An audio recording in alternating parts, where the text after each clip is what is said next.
Shalom Bapak Ibu yang terkasih, berjumpa lagi dengan saya Sintiali di YouTube channel Agus Sultan Official. Firman Tuhan berkata, Dia memberikan semangat kepada yang lelah dan kekuatan kepada yang tidak berdaya.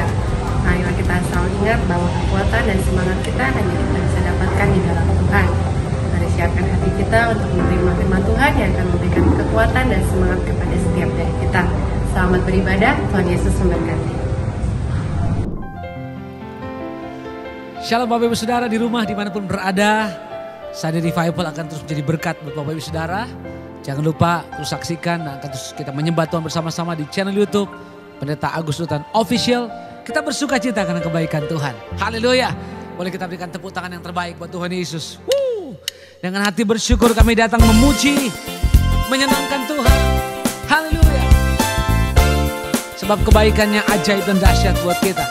Haleluya. Wow, wow.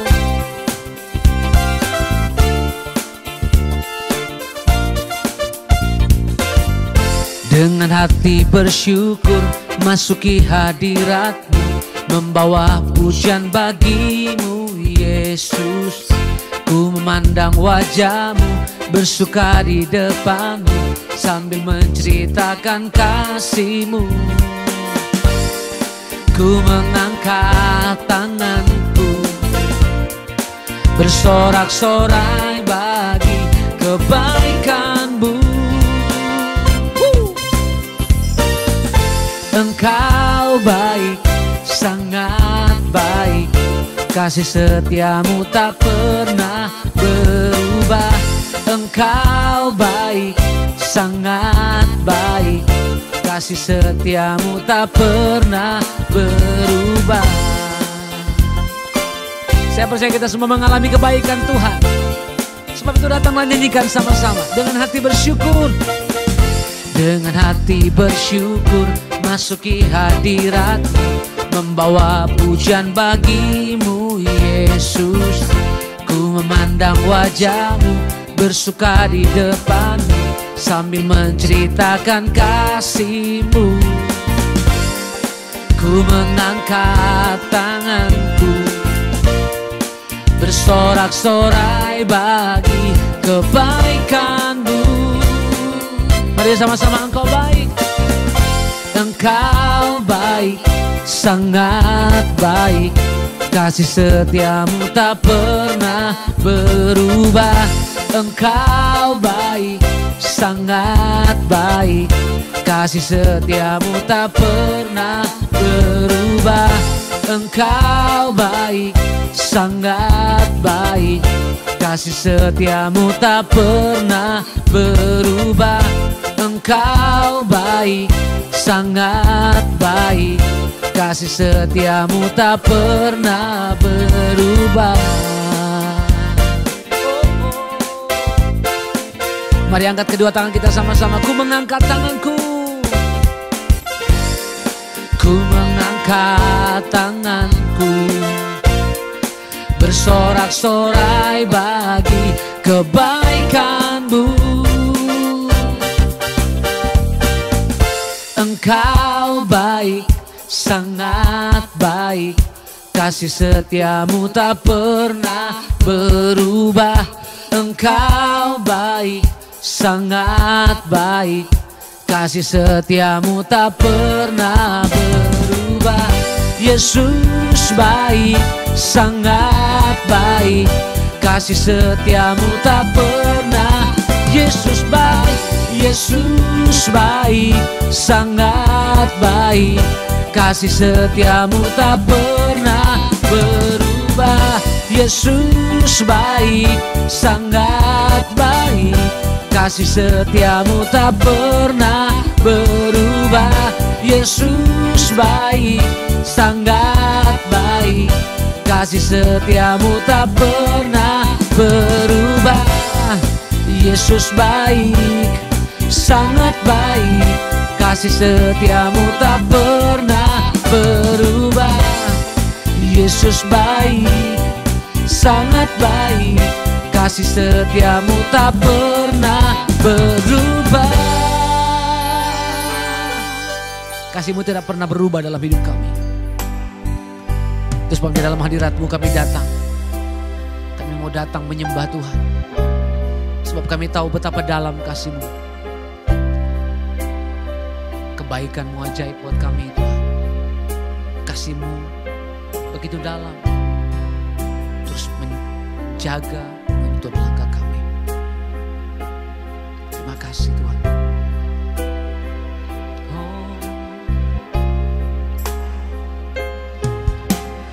Dalamnya kasih-Mu Bapa, terlebih dari segalanya, pengorbanan yang termulia selamatkanku. Dengan darah yang tercurah, ampuniku atas dosa. Ku bersyukur kepadamu, oh Yesusku.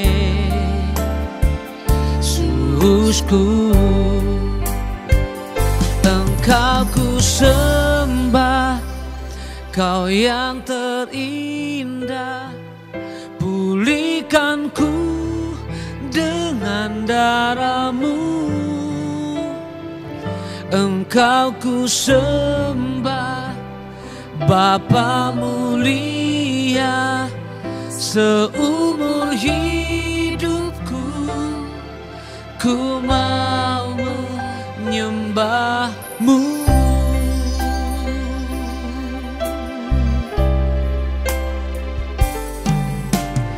Dalamnya kasih-Mu Bapa, terlebih dari segalanya,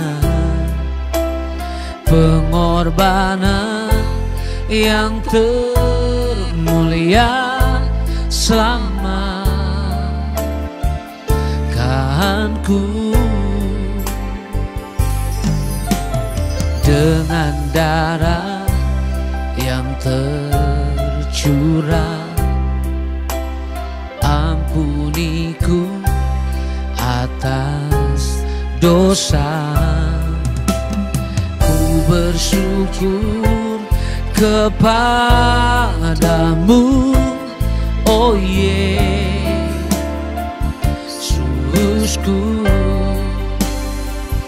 Engkau ku sembah, Kau yang terindah.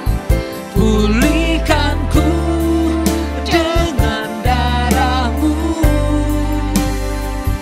Engkau ku sembah, Bapa mulia.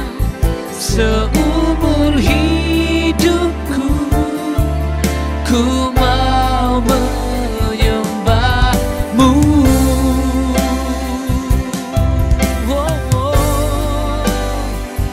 Engkau ku sembah, Kau yang terindah.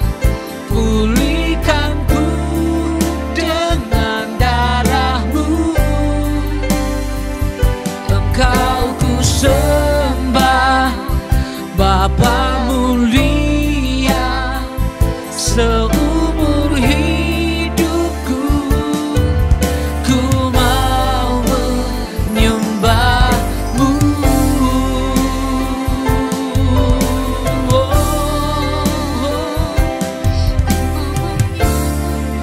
Ku mau menyembah-Mu. Betapa dalam kasih-Mu, betapa ajaib kuasa-Mu, oh Tuhan. Sebab itu ku datang menyembah-Mu. Segenap hati, segenap jiwa ku menyembah-Mu. Oh, syaralabatakalabalaba. Mari angkat hatimu, angkat suaramu, sembah Dia. Kemuliaan-Mu, kekudusan penuhi hidupku. Ku sembah Kau Yesus, ku sembah Kau Bapa mulia, Allah yang selalu memberi yang terbaik.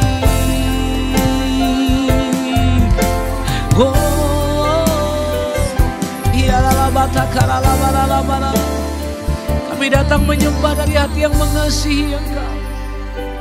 Kami datang menyembah Tuhan. Biar seumur hidup kami ku mau menyenangkan hati-Mu. Mari angkat tanganmu sama-sama di hadapan Tuhan.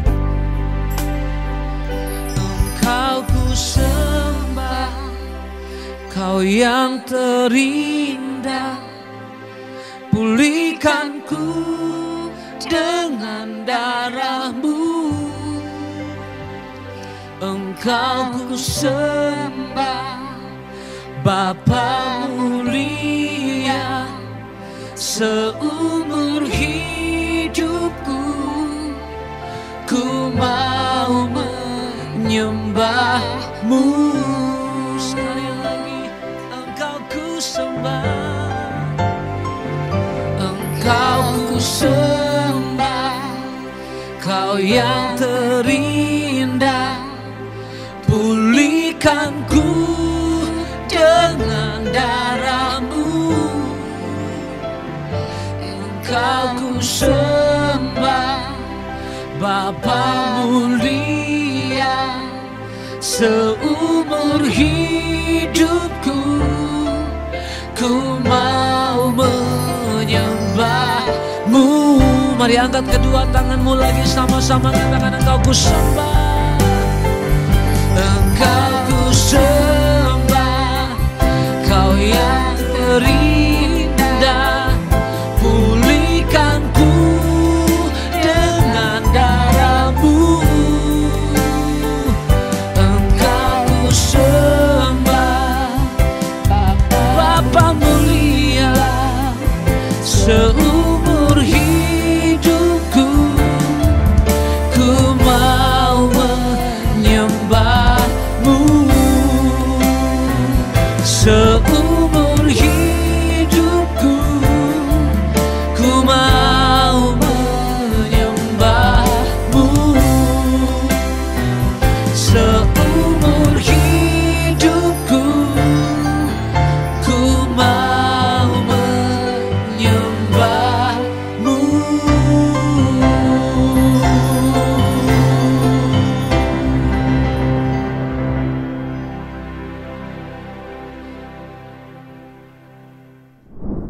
Shalom saudaraku yang terkasih, selamat hari Minggu. Ini hari-hari yang Tuhan sudah berikan buat kita. Kita mau bersuka cita, beria-ria di dalam Tuhan. Percaya ada berkat Allah yang baru, anugerah, kemurahan, kasih sayang Tuhan yang berlimpah-limpah menyertai hidup kita. Kita mau semangat hari ini memuji Tuhan, menyembah Tuhan. Kita mau semangat mendengarkan firman Tuhan. Kalau Tuhan berbicara kepada kita, jangan keraskan hatimu. Dengarkan suara Tuhan, taati. Biar firman Tuhan mengoreksi hidup kita, menegur kita. Firman Tuhan menuntun kita. Firman Tuhan memperbaiki kelakuan kita, menyempurnakan hidup setiap kita, dan mendewasakan iman kita. Mari kita berdoa saudara. Bapa kami yang baik, terima kasih untuk hari yang luar biasa yang Kau berikan kepada kami. Kami bersyukur untuk segala kebaikan-kebaikan Tuhan, kesetiaan Tuhan sepanjang minggu ini yang Tuhan sudah nyatakan bagi kami. Kami diluputkan dari mara bahaya, kami diberkati dalam usaha bisnis kami menikmati rumah tangga yang harmonis bersama istri, suami, dan anak-anak kami. Terima kasih Bapa untuk hari yang luar biasa ini. Berbicara, bersabdalah, biar firman-Mu mengoreksi hidup kami, mendewasakan iman kami, menegur kami, memperbaiki kelakuan kami ya Bapa, dan semakin menyempurnakan kami serupa seperti Yesus. Berbicaralah, bersabdalah, sama seperti Maria kami mau duduk diam. Terangi hati dan pikiran kami ya Roh Kudus, supaya Kau boleh mengerti dan memahami kebenaran ini. Pakai hamba-Mu, urapi hamba-Mu, penuhkan hamba dengan hikmat, wibawa, otoritas ilahi. ilahi. Bersabdalah, di dalam nama Yesus kami berdoa dan kami mengucap syukur. Haleluya.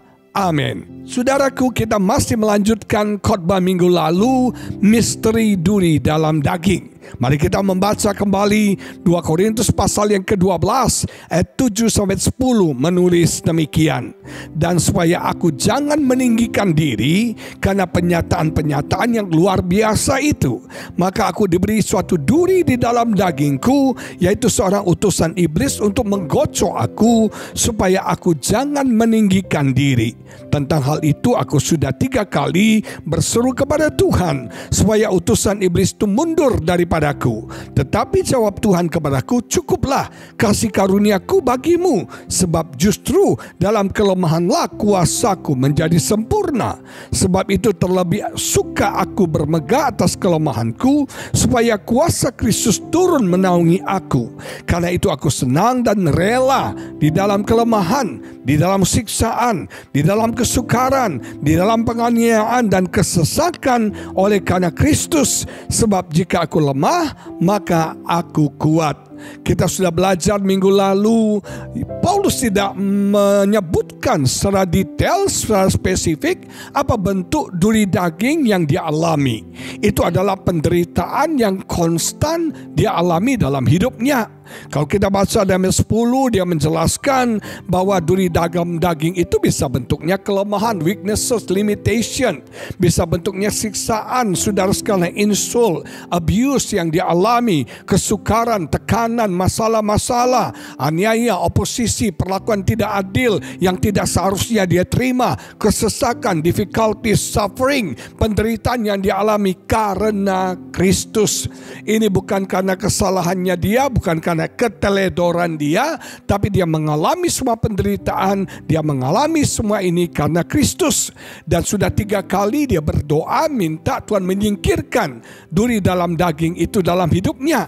Ini adalah utusan iblis yang menggocoh dia. Saudara perhatikan, Tuhan bisa pakai iblis untuk membentuk hidup kita. Tuhan bisa pakai iblis untuk memproses hidup kita. Masih ingat Ayub, saudara? Bagaimana Tuhan memakai iblis untuk menguji Ayub. Targetnya iblis supaya Ayub menghujat Tuhan, supaya Ayub berontak kepada Tuhan. Tapi apa yang terjadi dalam ujian yang diberikan itu, saudara? Ayub lulus. Dia bukan menghujat Tuhan, dia bukan mengutuk Tuhan, tapi Alkitab berkata, dia berkata, terpujilah nama Tuhan. Malah Ayub memuliakan Tuhan. Malah Ayub bersyukur kepada Tuhan untuk ujian penderitaan yang diizinkan terjadi dalam hidupnya. Saudara, Tuhan bisa tanda kutip memperalat iblis untuk mendatangkan ujian dalam hidup kita, untuk membawa kita dipromosikan, naik level, diberkati semakin luar biasa. Kita lihat bagaimana setelah Ayub lulus dalam ujian Tuhan, dia dipulihkan 2 kali lipat. Saya percaya ketika Anda lulus dalam ujian Tuhan, aku akan diberkati 2 kali lipat. Ini adalah utusan iblis yang dipakai untuk menggocok, memproses, membentuk hidup daripada Paulus. Dikatakan yang pertama minggu lalu supaya Paulus tidak sombong, supaya Paulus tidak meninggikan dirinya. Saudara, supaya dia tidak kepala besar, supaya dia sadar dengan kelemahan dan kekurangannya, dan itu satu gift, itu satu karunia yang Tuhan izinkan terjadi dalam kehidupan Paulus. Paulus diangkat ke langit yang ketiga. Dia mendapat penyataan-penyataan roh yang begitu luar biasa, yang begitu supranatural. Dan supaya Paulus tidak sombong, tidak merasa dapat privilege yang spesial, tidak merasa sebagai orang yang sangat penting, saudara, Tuhan izinkan dia mengalami duri dalam daging supaya dia datang menyembah kepada Tuhan. Dia dicincang kedagingan dan egonya supaya dia nggak sombong, nggak bangga dengan keadaannya, supaya dia berdoa mengandalkan Tuhan dalam kehidupannya. Saudara sekalian, Tuhan nggak suka kita sombong. Tuhan benci orang sombong. Maka Tuhan berikan masalah, pergumulan, duri dalam daging yang menggocok kita, yang memproses kita supaya kita tidak tinggi hati, supaya kita tidak sombong, kita rendah hati. Alkitab berkata Tuhan berbelas kasihan kepada orang yang rendah hati. Anugerah, favor, kemurahan Tuhan akan berlimpah-limpah bagi orang yang rendah hati. Amin, saudara. Nah, kita mau berbicara lebih dalam lagi tentang kesombongan. Saudara, ada 5 tanda orang yang sombong. Yang pertama, orang yang sombong adalah orang yang suka memberontak. Orang yang tidak taat dan orang yang tidak tunduk pada otoritas. Itu orang sombong. Seorang istri yang sombong, dia tidak bisa tunduk pada suaminya. Dia merasa dia lebih pintar, dia merasa gajinya lebih tinggi, jabatannya lebih bagus daripada suaminya. Nah, ketika Anda merasa sombong sebagai wanita untuk tunduk kepada suami, itu gak gampang. Orang yang sombong cenderung berontak, cenderung melawan aturan, menentang aturan. Setiap kali diberikan aturan, didebat, dilanggar, saudara sekalian. Selalu tidak taat. Dan Alkitab berkata loh, ketidaktaatan, pemberontakan, itu dosanya sama seperti bertenung, sama seperti menyembah berhala. Tuhan gak main-main, saudara sekalian.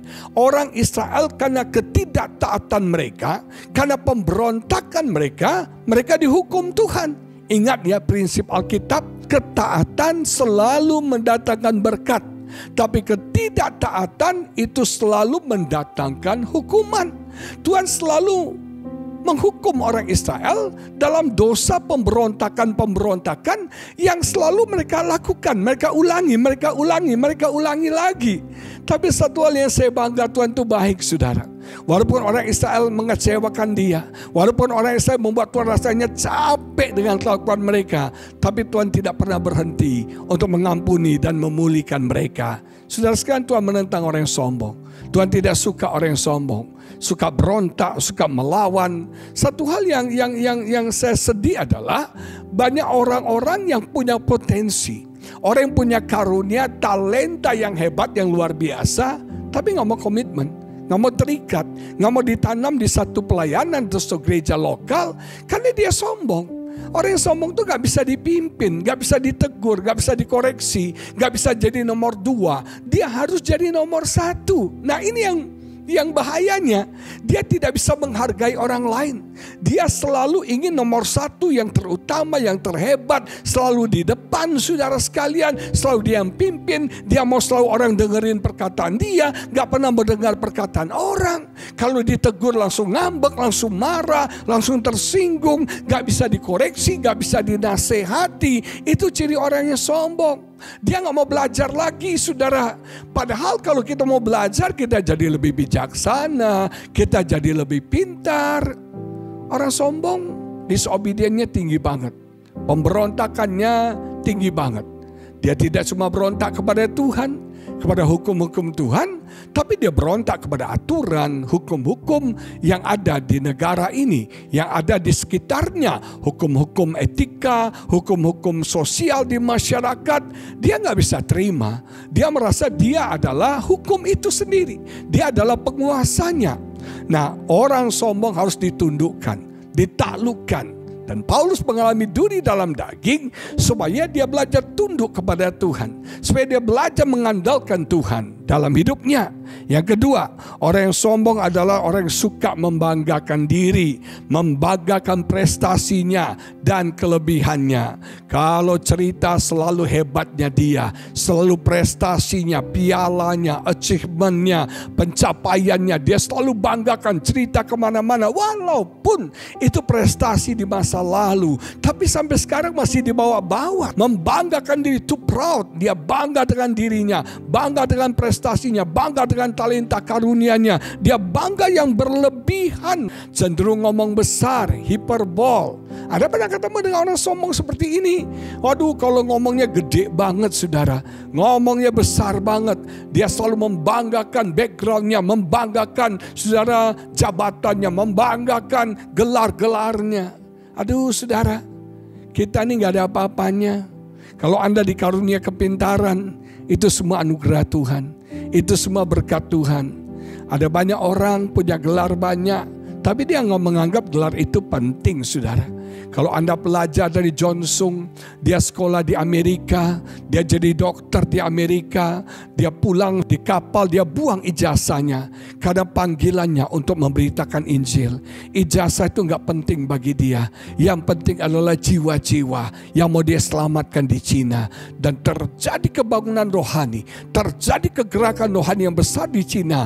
Itu bibitnya adalah orang-orang seperti John Sung. Saudara sekalian, jangan bangga dengan gelar Anda, jangan bangga dengan prestasi Anda, tapi banggalah dengan Tuhan yang membuat Anda bisa mencapai itu semua. Makanya Paulus katakan, aku tidak layak membanggakan diriku karena hak spesial yang Tuhan berikan kepadaku. Aku bisa diangkat ke langit ketiga. Aku bisa berjumpa dengan Tuhan, melihat kemuliaan Tuhan, mendapat pewahyuan yang luar biasa.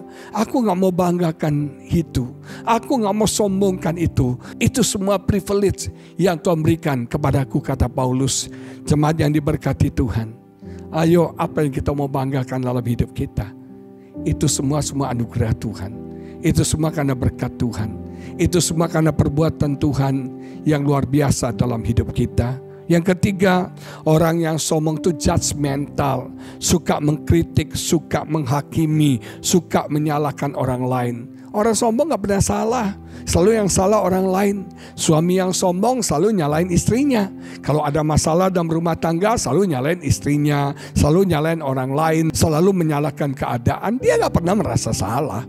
Dia merasa dirinya hebat, dia merasa dirinya paling benar. Hati-hati loh dengan self-righteous, pembenaran diri. Ketika Anda merasa diri Anda paling benar, Anda merasa Anda tidak salah, yang salah selalu semua orang lain, itu Anda sombong. Orang sombong suka mengkritik orang lain, melihat kelemahan, kekurangan orang. Dia nggak pernah lihat kekurangan dan kelemahannya. Orang sombong suka menghakimi orang lain, underestimate orang lain. Kalau orang lain salah, dituding habis, dihakimi benar, saudara. Tapi kalau dia salah, dia bilang, ya maklumlah, saya masih manusia biasa, masih terdiri dari darah dan daging. Egois banget kan? Betul gak saudara sekalian? Orang yang sombong kalau ngomong itu suka menjatuhkan orang. Suka menjatuhkan orang. Gak boleh ada orang yang lebih unggul dari dia. Gak boleh ada orang yang lebih hebat dari dia. Dan kalau ngomong itu maunya dominan. Dia menguasai pembicaraan. Saya pernah ketemu dengan beberapa pendeta, saudara, yang kelakuannya seperti itu. Kalau ngomong tuh gak kasih kesempatan orang lain ngomong. Dia aja yang menguasai. Kayaknya dia yang paling tahu, dia yang paling ngerti. Semua dia tahu politik, dia tahu ekonomi, dia tahu keadaan dunia ini, dia tahu. Kalau kita ngomong selalu dibantah dan selalu dia mendominir pembicaraan. Saudaraku, gak ada yang paling pintar di dunia ini. Di atas langit selalu ada langit. Artinya apa? Selalu ada orang yang lebih hebat dari kita. Selalu ada orang yang lebih pintar dari kita. Jangan Anda merasa Anda yang terbaik, Anda yang terhebat, dan Anda mau mendominasi orang-orang di bawah Anda. Kenapa saya tahu? Dulu saya sombong, saudara. Dulu saya waktu sekolah tuh sombong, saya pintar, selalu juara kelas. Dan saya selalu underestimate, melecehkan, membuli teman-teman saya anggap bodoh. Saya rasanya semua orang ini on deh. Cuma gua aja yang pintar gitu, saudara. Nah, ini orang yang sombong, Tuhan harus hancurkan. Tuhan harus cincang kesombongan saya, supaya saya rendah hati baru bisa dipakai oleh Tuhan. Orang yang sombong, dia buta terhadap kelemahannya, tapi dia melek terhadap kelemahan orang lain. Kalau kelemahan orang lain dia bisa lihat dan dia omongin tuh, kepo banget, saudara. Dia lihat kelemahan orang lain, dia bicarakan, dia kritik, dia ketawain, saudara. Padahal dia juga punya kelemahan. Nobody's perfect. Orang sombong bahasanya itu, saudara tahu nggak? Kritik dan komplain. Bahasa orang sombong itu kritik dan komplain. Dikit-dikit kritik, dikit-dikit komplain, dikit-dikit kritik, dikit-dikit komplain. Gak ada yang benar. Yang benar cuma dia. Aturan dia yang paling benar, hukum dia yang paling benar, perkataan dia yang paling benar. Kayak firman Tuhan aja dia. Nah, bahasa orang yang rendah hati adalah bersyukur dan positif. Orang rendah hati selalu positif. Dia selalu bersyukur karena dia sadar semua karena Tuhan. Semua karena anugerah kemurahan Tuhan. Yang keempat, ciri orang sombong adalah superiority. Merasa paling tahu, merasa paling benar, merasa paling rohani. Orang sombong gak bisa diomongin. Dia nggak pernah mendengar masukan orang lain.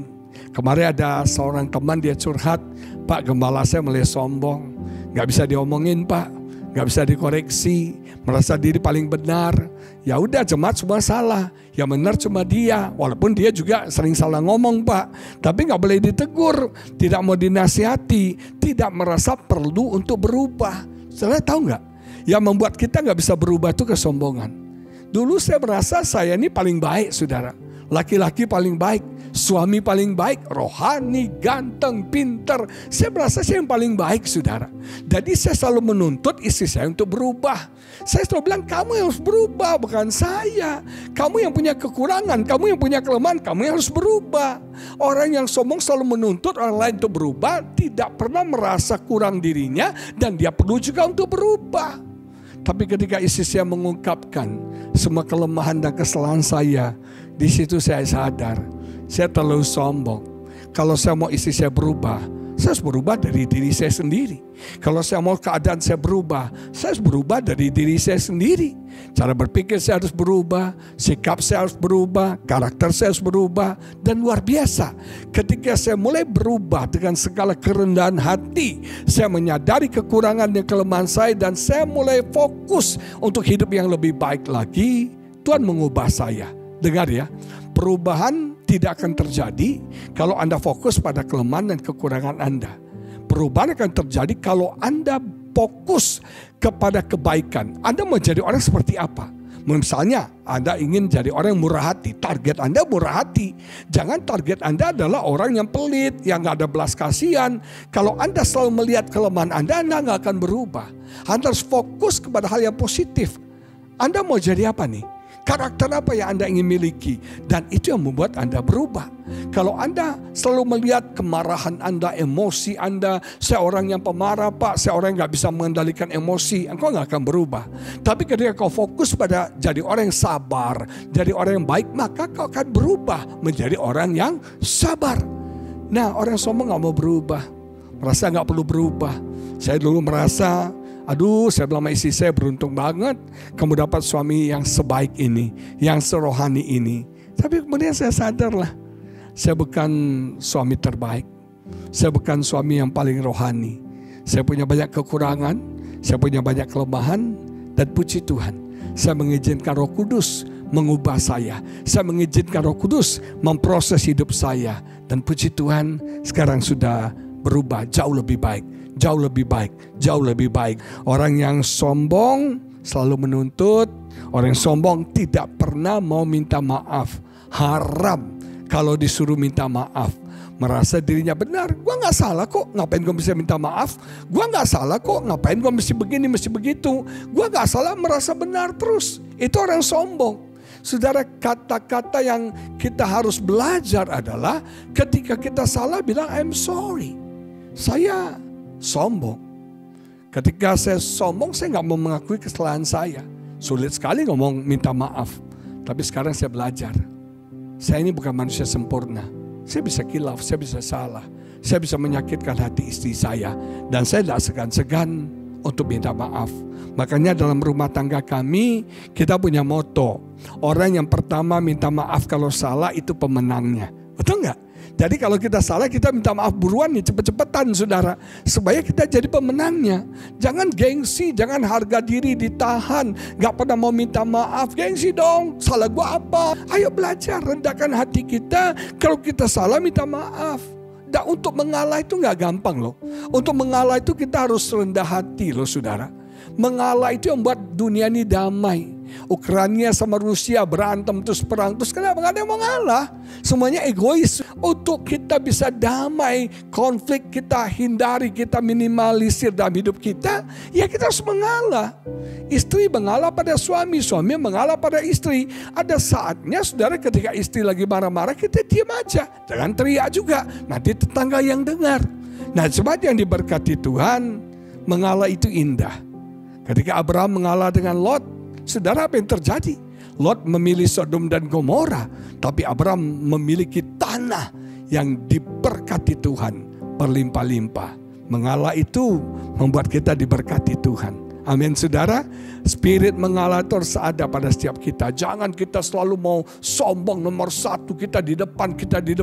Kita singkirkan orang, kita kalahkan orang, kita buang orang. No. Ayo. Kita jadi orang yang membangun orang, bukan menjatuhkan orang. Kita jadi orang yang belajar untuk saudara sekalian mengangkat orang, bukan menghancurkan orang. Amin. Orang yang sombong itu kompetitif, suka bersaing, merasa diri paling hebat, paling unggul. Tidak boleh ada yang ngalahin dia loh.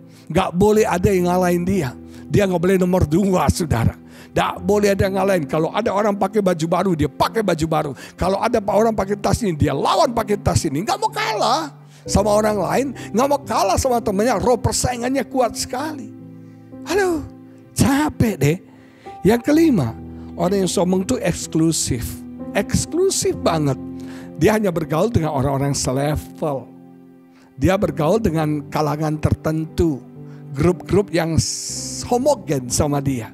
Grup-grup yang dia pikir selevel sama dia. Dan orang sombong itu haus akan approval. Dia butuh dipuji, dia suka dijilat-jilat, diangkat-angkat, selalu ingin dihargai orang. Kamu tuh keren banget, kamu tuh cantik, kamu tuh hebat, kamu tuh pinter. Sombong. Dulu saya begitu, haus akan approval. Apapun yang saya lakukan, saya tanya gimana? Bagus gak? Oh bagus. Kalau orang bilang bagus, senang tuh seminggu. Tapi kalau bilang gak bagus, bisa sakit hati sebulan saudara. Haus akan approval. Kita butuh dipuji orang, dihargai orang. Hati-hati loh. Sudah sekalian, itu bisa jadi jebakan dalam hidup kita. Jangan kita hidupnya ditentukan oleh perkataan orang, tapi hidup kita ditentukan oleh perkataan Tuhan, firman Tuhan. Sekarang saya belajar, saya lakukan yang terbaik untuk Tuhan. Semoga ini berkenan jadi berkat bagi banyak orang. Kalau ada orang gak diberkati, ya mau bilang apa? Saya sudah lakukan yang terbaik sebisa saya.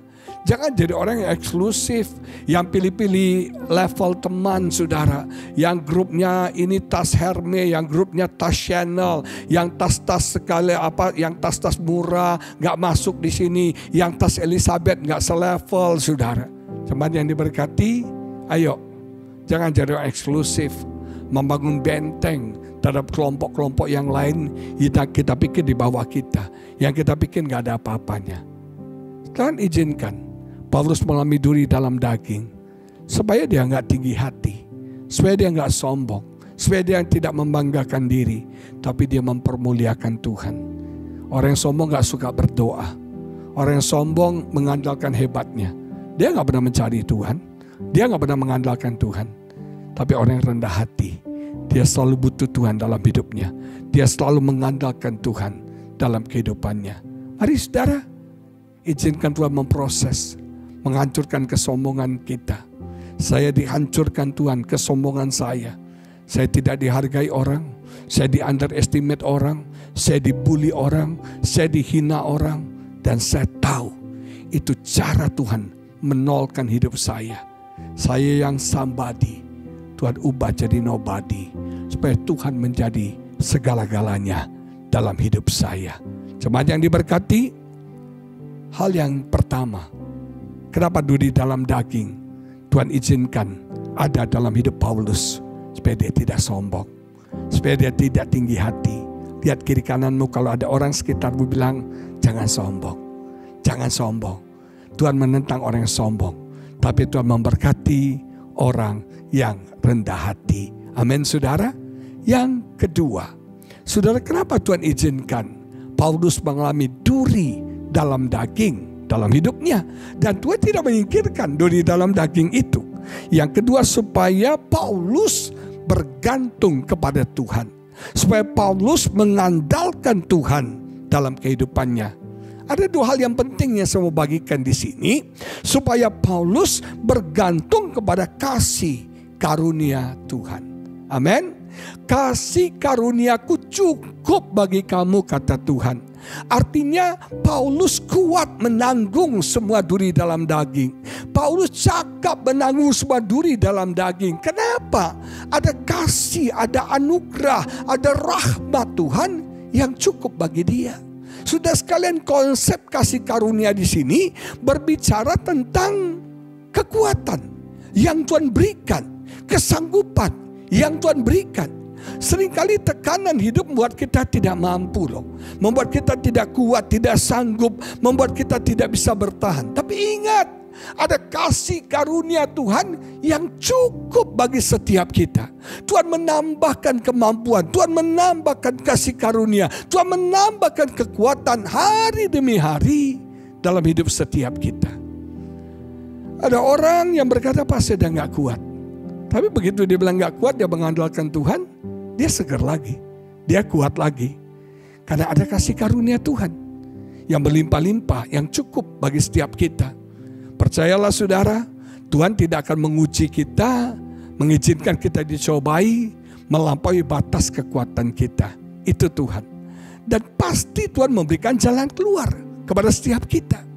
Paulus menjerit 3 kali, minta Tuhan tolong supaya di dalam daging penderitaan konstan ini menyingkir, hilang dari hidupku. Tapi Tuhan bilang, cukup kasih karuniaku. Dalam proses hidup yang kau sedang alami, mungkin itu menyakitkan, mungkin itu menderita, mungkin itu tidak nyaman, mungkin itu bentuknya goncangan-goncangan. Ingat, andalkan kasih karunia Tuhan. Tuhan gak pernah tinggalkan kita. Di tengah-tengah pergumulan yang kita alami, di tengah-tengah penderitaan kita, Tuhan mengasihi kita, Tuhan mencintai kita, dan Tuhan memperhatikan kita. Saudara sekalian, Tuhan gak pernah lepaskan perhatiannya dari Anda. Khususnya ketika kita diproses, justru Tuhan memperhatikan kita lebih sungguh-sungguh lagi. Karena Tuhan tahu itu masa yang berat buat kita. Saudara, kalau guru lagi ujian kan perhatiannya lebih ekstra, betul gak saudara? Begitu juga Tuhan. Ketika kita dalam proses pembentukan yang menyakitkan, justru di situ Tuhan semakin mengasihi kita. Tuhan semakin memberikan kekuatannya kepada setiap kita. Kita gak bisa lihat Tuhan, tapi Tuhan lihat kita. Kita mungkin tidak bisa merasakan Tuhan, tapi bukan berarti Tuhan tidak ada. Anda tahu Tuhan turut bekerja dalam segala keadaan. Sinergeo. Dia sinergi dengan kita. Jadi apapun yang kau alami, percaya ada Tuhan. Percaya ada kasih karunia Tuhan. Percaya ada penyertaan Tuhan. Percaya ada kekuatan Tuhan. Percaya ada kesanggupan, kemampuan yang Tuhan berikan buat setiap kita. Amin, saudara sekalian. Dalam penderitaan, dalam proses yang sedang kau alami, Tuhan sedang bekerja. Tuhan sedang bertindak. Tuhan sedang menolong kita. Makanya Tuhan bilang, kasih karuniaku cukup untukmu. Kau sanggup, kau bisa hidup dengan segala keterbatasanmu. Kau bisa hidup dengan segala aniaya dan kekurangan yang kau miliki. Ada Tuhan. Supaya kita mengandalkan Tuhan. Kita gak mengandalkan diri kita, tapi kita mengandalkan Tuhan dalam hidup kita. Ingat ya, Tuhan mencintai Anda. Tuhan izinkan proses terjadi supaya hidup kita lebih baik lagi, supaya kita boleh dipromosikan Tuhan. Yang kedua, kita harus bergantung kepada kuasa Tuhan. Ada satu perkataan yang luar biasa sekali. Justru ketika aku lemah, aku kuat. Amin. Ketika aku lemah, justru aku kuat. Nah, ini yang penting sekali. Kenapa itu bisa terjadi? Ketika kita menjadi lemah, kita berserah kepada Tuhan dan izinkan Tuhan ambil alih. Dalam terjemahan bahasa Inggris dikatakan Christ take control. Tuhan yang take control. Ketika kau lemah, ketika kau merasa gak berdaya, ketika kau merasa gak sanggup, izinkan Tuhan yang ambil alih. Berserah kepada Tuhan. Jangan saudara bergumul sendirian. Datang kepada Tuhan, serahkan kepada Tuhan, dan Tuhan yang take control. Justru dalam kelemahanmu lah kau melihat Tuhan bekerja dengan luar biasa. Di dalam kelemahanmu lah kau melihat Tuhan bergerak dengan luar biasa. Dalam terjemahan bahasa Inggris ayat 9 itu ditulis begini. But he said to me, my grace is enough for you. When you are weak, my power is made perfect in you. Kuasaku menjadi sempurna di dalam engkau. So I am very happy to brag about my weaknesses. Ternyata masalah kelemahan ini gak jadi masalah. Malah Paulus bilang, aku bahagia, aku happy, aku bersuka cita. Dan Christ power can live in me. Dan kuasa Tuhan bisa bekerja dengan maksimal di dalam aku. Saudara tahu, dalam kelemahan kita mencerah kepada Tuhan, dia ambil alih. Dan Tuhan yang kontrol, dan kuasa Tuhan yang akan bekerja dengan luar biasa. Dalam terjemahan bahasa Inggris lagi dikatakan, I just let Christ take over. Amin, saudara. Izinkan Tuhan yang take over. Peperangan ini bukan peperangan kita, tapi peperangan Tuhan. Tuhan take over semuanya. Kelemahan kita, kekurangan kita, take over. Tuhan take over. And so the weaker I get, the stronger I become. Ketika aku menjadi lemah, justru di situ aku menjadi kuat. Karena Kristus yang ambil alih. Karena Tuhan supply kekuatan, kesanggupan kepada setiap kita. Kuasa Tuhan bekerja dengan hebat ketika kita dalam kelemahan kita. Ketika kita dalam aniaya, dalam kesulitan. Di situ kita melihat hadirat Tuhan, penyertaan Tuhan, kuasa Tuhan. Begitu luar biasa. Saudara sekalian, saya melihat hal itu terjadi dalam pengalaman rohani saya. Di saat saya lemah, di situ saya melihat, wow, kuasa Tuhan yang dahsyat, kuasa Tuhan yang luar biasa bekerja di dalam saya, bekerja melalui hidup saya. Saudara, jangan sombong, bergantung kepada Tuhan. Ingat ya, kasih karunia Tuhan cukup bagi setiap kita. Cukup, cukup. Katakan, kasih karunia Tuhan cukup untukku. 1, 2, 3. Kasih karunia Tuhan cukup untukku. Sekali lagi, kasih karunia Tuhan cukup untukku. Katakan, dalam kelemahankulah kuasa Tuhan sempurna. 1, 2, 3. Dalam kelemahankulah kuasa Tuhan sempurna. Sekali lagi, dalam kelemahankulah kuasa Tuhan menjadi sempurna. Amin. Percaya, Tuhan tidak tinggal diam. Ketika kita diproses, ketika kita mengalami aniaya, kesulitan, tantangan dalam hidup kita, Tuhan gak tinggal diam. Dia memberikan kita kasih karunia. Kasih Tuhan semakin dahsyat, semakin luar biasa. Kita alami dalam proses yang kita alami. Dan kita melihat ketika Tuhan ambil alih, kita berserah kepada Dia. Ada kekuatan yang luar biasa bekerja di dalam setiap kita. Amin, saudara. Mari kita berdoa. Bapa yang baik, terima kasih untuk hari ini, untuk firman kebenaran yang Kau berikan kepada kami. Biar kebenaran ini sungguh memerdekakan kami, mengubah hidup kami. Kami tidak mau sombong Tuhan, kepesin kami, hancurkan kesombongan kami. Biar kami sungguh rendah hati dan kami bergantung, mengandalkan Tuhan dalam hidup kami.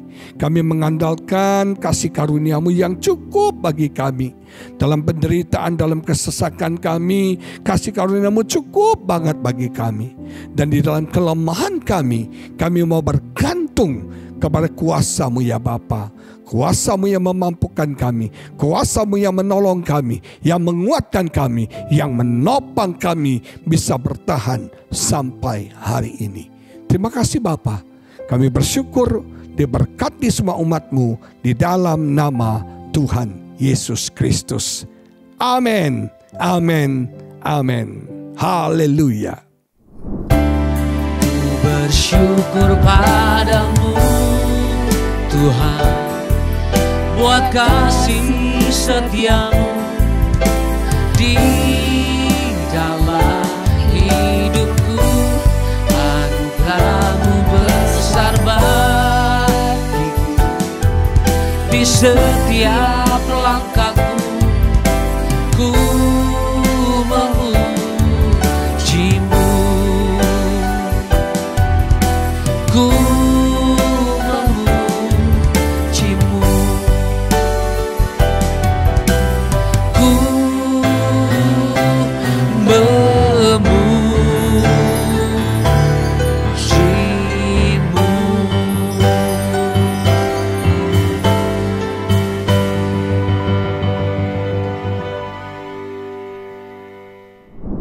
Mari saudaraku, kita akhiri Sunday Revival ini dengan doa yang diajarkan Tuhan Yesus kepada kita.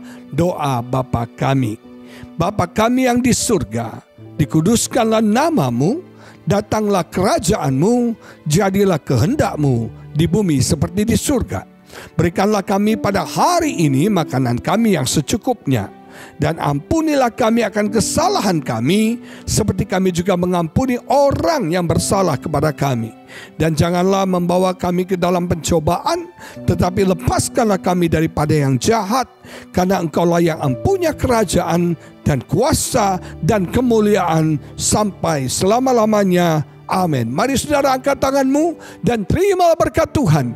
Kasih daripada Allah Bapa yang berlimpah-limpah, kasih karunia yang hebat dan dahsyat dari Tuhan Yesus Kristus, dan persekutuan yang manis dengan Roh Kudus menyertai engkau dari sekarang sampai selama-lamanya. Terimalah berkat di dalam nama Tuhan Yesus Kristus. Semua yang percaya bersama-sama kita katakan amin. Selamat hari Minggu. Tuhan Yesus memberkati.